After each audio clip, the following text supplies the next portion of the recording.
So, what's been going on with me lately?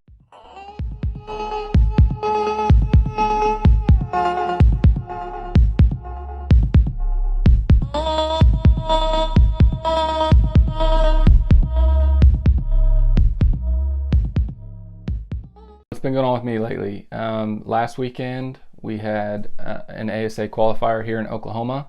It was at Choctaw Archery. It was a really great range. Anyway, last weekend, going into with 4 targets to go, I was 8 up and somehow finished my round at 1 up. So I can think of 5 and 8 in the last 4 targets. Really killed my day. I think the winner in my division shot 8 up. So could have been a good round. You know how it goes. Everyone has their story. But it was a great time, a lot of fun. Super hot and humid, but had a great time. So that was last weekend. Fast forward to this past week. I've been kind of getting in the mode of whitetail season. Usually the end of June, beginning of July is when I really start ramping up my practice, getting my arrow build finalized, making sure my bow's tuned, make sure broadheads are flying good, and then really just reps all the way till season and through season. But I kind of had, I set the bow up, the XF33, I had it set up for tack, so I just used a VAP, and my hunting arrow is a VAP SS.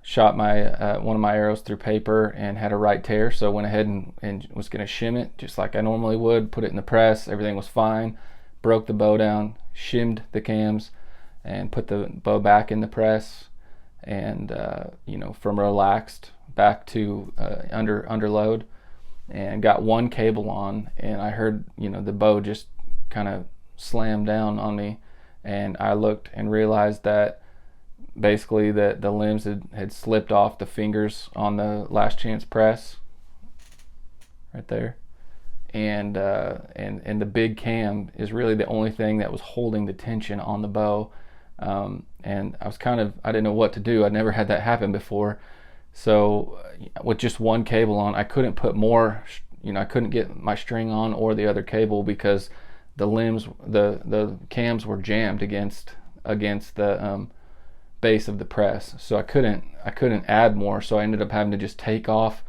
and let the bow down, and as I let the bow down, it just was a scratching sound on the bottom cam especially. Anyway, I was pretty frustrated that night, just took the bow apart, set it down, walked away, and the next day I went back and I took about 4 limb bolt turns off each limb bolt, kind of back the poundage down. I've never had issues with 60-pound target bows or anything like that. Really never had issues with even hunting bows, but the XF is really past parallel. The limbs are really there's not much there when they're under load. So I backed the limbs off and was able to get the bow put together, got the bow timed, and was just really looking through everything. Wanted to make sure that there wasn't any burrs in the cams or something that would cut my string down the road here, and after looking at the bottom cam, it's definitely had a twist in it, so my hunting bow right here is out of commission for probably a couple weeks. I ordered a new set of cams for it, got another set of E2 cams coming, and some axles. So really, in the scheme of things, if you guys don't follow me on social media, Instagram, Facebook, check me out. Instagram, it's at 4.fletch.archery, and Facebook is, I think it's just my name, Josh Jacobson, but you'll see some 4Fletch stuff on there. But I kind of have shared some of this story on there, but after sharing it, I was really shocked about how many people had reached out to me to say that oh yeah, this has happened to me before, this has happened to me, this has happened to me multiple times in a year. So guys that use bow presses, specifically the Last Chance, there are Last Chance does make an adapter that would go on each limb. They're 4 pieces. You put one on each limb of your bow, and it essentially is going to make a little pocket, like on a Mathews, the way the Mathews has the little cradle for the fingers to go in. It kind of does that exact same thing with these adapters.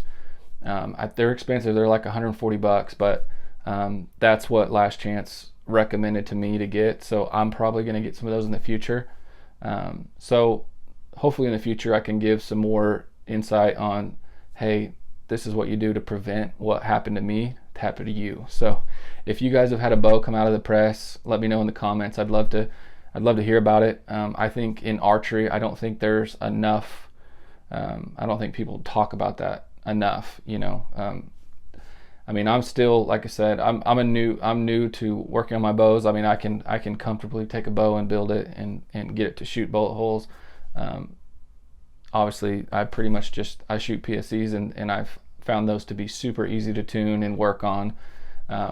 But like I said, a lot of guys don't talk about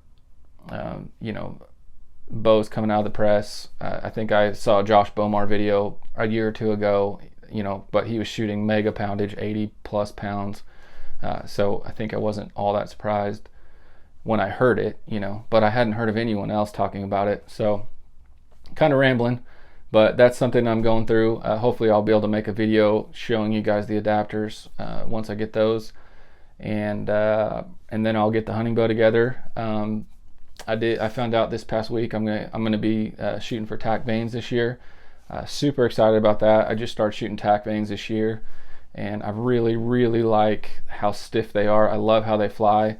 I know some people have issues with getting them to stick. It's definitely in the prep, especially if you use like a Bitzenberger.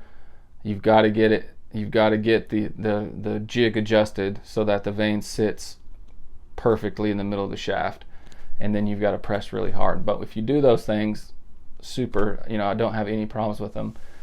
So that was kind of cool. I found that out this week.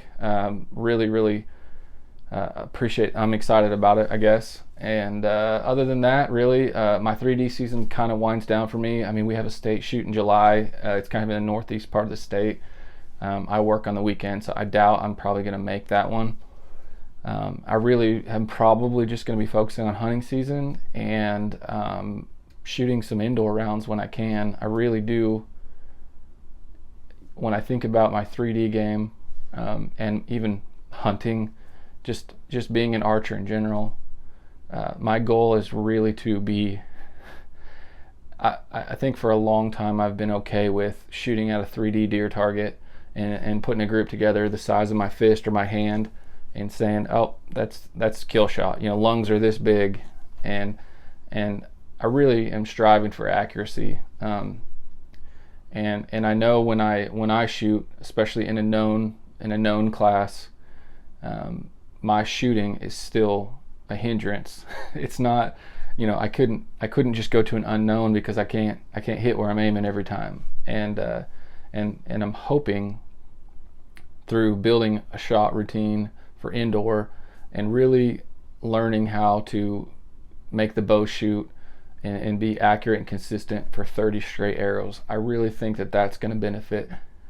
any kind of outdoor archery, whether it be 3D or hunting, or if I ever do field. I think that's all going to play into it. So that's kind of my goal over this next several months, is just get ready for whitetail season. I've got work to do at the farm I hunt out, and I'll be doing that in the next few weeks, kind of getting that started. I always have cameras out, but kind of getting things ready to go. Gonna probably have to move some stands around and do some things, but really excited. It's kind of the dog days of summer here in Oklahoma, but the fall is coming, and that gets me really excited. So anyway, just kind of wanted to give you guys an update.